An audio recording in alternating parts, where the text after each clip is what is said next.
మామూలుగా నిన్న కూడా చెప్పాను నేను. లాకప్ డెత్‌ల్లో హ్మ్. పోలీసులకు ఉరి శిక్ష పడడం అనేది రేరెస్ట్ టు రేర్. హ్మ్. చాలా అరుదైంది. నమ్మలేని విషయం కూడా ఇండియాలో. అవును. ఎందుకంటే సంవత్సరానికి 2700 కస్టోడియల్ డెత్స్ ఇండియాలో జరుగుతుంటాయి. హ్మ్. వాళ్ళకి మహా అంటే సస్పెండ్ చేస్తారు. లేదంటే ట్రాన్స్‌ఫర్ చేస్తారు. అవును. ఇంత తప్ప వాళ్ళు అసలు మీద కేస్ పెట్టి ప్రాసిక్యూట్ కూడా చేయరు హ్మ్. పోలీసుల్ని. హ్మ్. ఎందుకంటే పోలీసులు లాకి అతీతం అన్నట్టుగా వాళ్ళు బిహేవ్ చేస్తారు. గవర్నమెంట్ కూడా అలాగే బిహేవ్ చేస్తుంది. మహా అంటే సస్పెండ్ చేస్తుంది. సస్పెండ్ అనేది వాళ్ళకి హాలిడే పీరియడ్ లాగా. అంతే. మళ్ళీ నాతోనే చెప్పేవాళ్ళు. నేను ఇంతకుముందు పౌర హక్కుల సంఘంలో పనిచేస్తున్నాను చిత్తూరు జిల్లాలో. నేను ఎక్కువ లాకప్ డెత్‌ల మీదే పనిచేశాను. పర్సనల్‌గా 2, 3 లాకప్ డెత్‌ల్లో మేము చాలా కాలం పోరాడాము.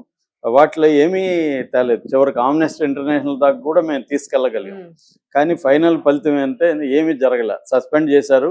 వాళ్ళు మాతోనే నవ్వుతూ మమ్మల్ని ఎగతాళిగా మాట్లాడారు. హ్మ్. మేము ఇది మాకు హాలిడే ఇప్పించారు మీరు అంతకంటే ఏం చేయలేదు. మేము సరదాగా భార్యాపిల్లలతో గడిపి మళ్ళీ ఓకే. వచ్చి జాయిన్ అవుతాం. ఆ పీరియడ్‌కి కూడా జీతం వస్తది మాకని చెప్పారు. అదే జరిగింది గూడా. హ్మ్. హ్మ్. జనరల్‌గా అదే జరుగుతుంది. అలాంటిది ఒక కేసులో తండ్రి కొడుకుల్ని చంపిన కేసులో హ్మ్. 9 మంది పోలీస్ అధికారులకు ఉరిశిక్ష పడ్డం అనేది నేనైతే ఎప్పుడు వినలేదు హ్మ్. ఇండియాలో. ఇది అరుదైన కేసు. ఇలాంటి కేసులో ఇంకొక అరుదైన విషయం బయటకొచ్చింది. అదే స్టేషన్‌లో మహిళా కానిస్టేబుల్, హెడ్ హ్మ్. కానిస్టేబుల్‌గా ఉన్న రేవతి అనే ఒక ఆమె ఇచ్చిన వాంగ్మూలం వల్ల, ఆమె చూపిన ధైర్య సాహసాల వల్లనే ఈ కేసు నిలబడింది. సో, ఇవాళ అందరూ ఆహ్, ప్ర ఒక రకంగా ఆమె హీరోయిన్ అయిపోయింది. అవును. ఆల్రెడీ 'వెట్రిమారన్', 'ప్రకాష్ రాజు' తర్వాత 'కార్తీక్ సుబ్బరాజు' లాంటోళ్ళు ఆమెను పొగుడుతున్నారు. 'సూర్య' లాంటోళ్ళు సెల్యూట్ చేస్తున్నారు ఆమెకి.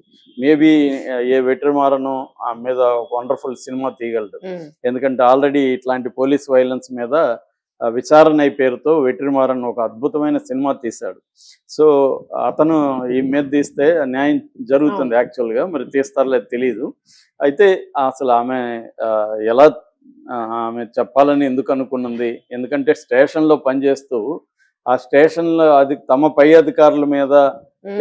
కోర్ట్‌లో చెప్పడం అనేది మామూలు విషయం కాదు. అదే సో, ఆధారాలు సేకరించడం అంత ఈజీ కాదు ఆమె అసలు. అంటే ముందసలు నిలబడాలి గదా! వాళ్ళకి హ్మ్. వ్యతిరేకంగా. ఒక మహిళ, ఆమె గూడా కింది స్థాయిలో నుంచి వచ్చిన అమ్మాయి. అవును. సో, అలాంటి అమ్మాయి నిలబడ్డం. అంటే 2 రకాలుగా వచ్చాయి అమ్మాయి ప్రెజర్. ఒకటి డబ్బులు ఆశ చూపిచ్చారు ఆమెకి. లక్షలిచ్చి ఇవ్వడానికి రెడీ వాళ్ళు. 2 ఆహ్, ప్రెజర్. ఆమె అంటే వాళ్ళ హస్బెండ్‌ని చంపేస్తామని, ఆమెకి 2 పిల్లలు గూడా ఉన్నారు. హుహు. పిల్లలకి హాని తలపెడతామని. పై స్థాయి పోలీసులు గదా! అదే. అదే. వాళ్ళనుకుంటే వాళ్ళ కంట్రోల్‌లో అందరూ రౌడీలుంటరు. వాళ్ళేం చేయబనలే. ఏదో ఒక రౌడీకి "రేయ్! నువ్వు వాళ్ళిద్దరిని పిల్లల్నేసేరా" అంటే పోయి ఏసేసి వచ్చేస్తారు. అవును. అంత ఈజీ. అది అమ్మాయికి తెలుసు అన్నీ గూడా. అన్నీ తెలిసి గూడా అమ్మాయి నిలబడి కోర్టులో వాంగ్మూలం ఒకసారి గాదు. 4, 5 సార్లు కోర్టులలో వాంగ్మూలం డిఫరెంట్ కోర్టులలో వాంగ్మూలం వచ్చింది. హ్మ్. చివరికి హైకోర్టు జడ్జిలు ఆమెతో పర్సనల్‌గా ఫోన్‌లో గూడా మాట్లాడారంట. ఓకే. సో, ఆ స్థాయిలో ఆమె నిలబడ్డం, ఆమె భర్త సంతోషం ఆ అబ్బాయి పేరు. ఆ అబ్బాయి వీడియోలు గూడా తమిళ్‌లో నేను చూసాను. అతను నిలబడ్డం, వాళ్ళ ఇంట్లో వాళ్ళు హెల్ప్ చేయడం, ఆమె ఒక పక్క భయపడుతుంది. భయం అవును. లేదని భయం కాదు. ఆమె లేకుండా ఉండదు. విపరీతమైన భయం ఉంది. భయపడుతూనే ఆమె నిలబడ్డం. ఇవన్నీ ఖచ్చితంగా ఒక ordinary people extraordinary role play చేస్తారు కొన్నిసార్లు అవును. చరిత్రలో. అందుకు ఇది లేటెస్ట్ ఎగ్జాంపుల్. బ్రీఫ్‌గా అసలు ఏం జరిగిందనేది నేను చెప్తాను.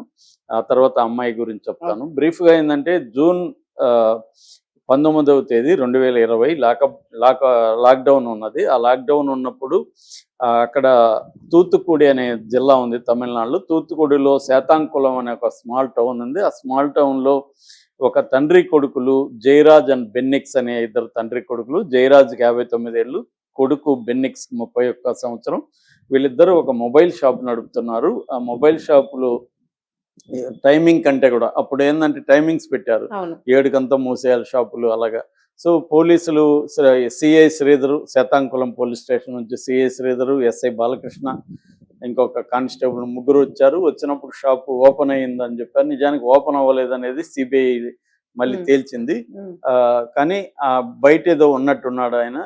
ఇక్కడెందుకున్నావు? షాప్ ఓపెన్ చేసున్నావు అది ఇది అని చెప్పి అతన్ని పట్టుకొని కొట్టుకుంటూ తీసుకెళ్ళిపోయారు. జీపులేసుకొని స్టేషన్‌కెళ్లారు. హ్మ్. ఆ టైంలో కొడుకు పక్కన ఎక్కడో 3, 4 షాపులు దగ్గర ఒక ఫ్రెండ్‌తో మాట్లాడుతున్నాడు. హ్మ్. దాంతో ఎవరో వచ్చి చెప్పారు. "అన్న నాన్నని తీసుకెళ్ళిపోయారు" ఇలాగని. దాంతో అతను హుహు. టెన్షన్ పడిపోయి ఒక ఫ్రెండ్ బైక్ తీసుకొని ఫ్రెండ్ ఇతను స్టేషన్‌కెళ్లారు. స్టేషన్‌లో పోయేసరికి కొడుతున్నారు. ఎందుకంటే అతను ఏదో ఆర్గ్యూ చేశాడు జయరాజు, అదే. నేనేం తప్పు చేశాను సార్, నన్ను ఎందుకు అరెస్ట్ చేస్తున్నారు, మమ్మల్ని ఎదిరిస్తావరా అని ఇంకా కొడుతున్నారు. ఇతను వెళ్ళి సార్ ఆయన ఎందుకు కొడుతున్నారు సార్, ఆయనకి ఆల్రెడీ ఆరోగ్యం బాగాలేదు, ఆయన చేసిన తప్పేముంది సార్, మేము తెరవలేదు సార్ అని ఇతను ఆర్గ్యూ చేస్తే మమ్మల్ని ఎదిరిస్తావరని అతను కూడా లోపలేసి ఇంకా రాత్రి 7:30 నుంచి ఎర్లీ మార్నింగ్ 3 వరకు భయంకరంగా కొట్టారు. రాడ్లతో ఎక్కడెక్కడో రాడ్లని లోపలికి బాడీలోకి ఎక్కిచ్చేసారు. మొత్తం రక్తం కారుతుంది, ఇంటర్నల్ బ్లీడింగ్ వచ్చింది, లివర్ పాడైపోయింది, కిడ్నీలు పాడైపోయినాయి. వాళ్ళు చివరికి ఆ బ్లడ్ అంతా కూడా టేబుల్ మీద, గోడల మీద, ఫ్లోర్ మీద అంతా, పోలీస్ స్టేషన్ అంతా కూడా ఇదైపోతే కూడా దాన్ని వాళ్ళ దగ్గరే మళ్ళీ బట్టలతో క్లీన్ చేయించారు. సో ఈ స్థాయిలో తీసుకెళ్ళి మళ్ళీ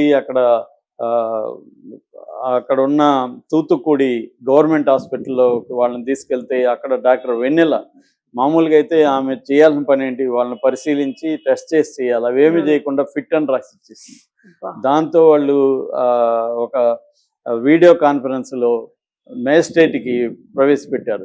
ఆయన వాళ్ళని అడగాల, మీకు స్టేషన్ లో ఏమన్నా దెబ్బలు తగిలి, వాళ్ళని చూస్తేనే అర్థమవుతుంది, వాళ్ళు నిలబడే పరిస్థితి లేదు. కానీ మేజిస్ట్రేట్ కూడా చాలాసార్లు మేజిస్ట్రేట్లు కూడా పోలీసులు మాట వింటారు, ఇది నా అనుభవం కూడా. సో అలాగే మేజిస్ట్రేట్ కూడా వాళ్ళని గుడ్డిగా ఇది పెట్టేశారు, జైలుకి పెట్టేశాడు, జ్యుడిషియల్ కస్టడీ. సో వీళ్ళు జైలుకి తీసుకొని, జైలు అధికారులు టెస్ట్ చేసి తీసుకోవాలి, వాళ్ళు కూడా బట్టలన్నీ ఇప్పి అన్ని టెస్ట్ చేస్తారు, అవి కూడా వాళ్ళు ఏమీ చేయకుండా వాళ్ళు మామూలుగా పెట్టేశారు. ఎంతమంది కుమ్మక్కయ్యారు చూడండి. సో ఇదంతా అయినాక జైల్లోకి వెళ్ళినాక వాళ్ళిద్దరూ నిలబడే పరిస్థితి లేదు, వాళ్ళకి రక్తం కక్కుంటున్నారు. సో దాంతో వాళ్ళు భయపడి జైలు అధికారులు మన మీదకి వస్తుందని చెప్పి వాళ్ళు తీసుకెళ్ళి మళ్ళీ హాస్పిటల్లో పడేశారు. హాస్పిటల్లో పడేస్తే ముందు కొడుకు చనిపోయాడు, మరుసటి రోజు తండ్రి చనిపోయాడు. దాంతో వీళ్ళకి హెల్త్ బాగాలేదని రాసేశారు సర్టిఫికేట్.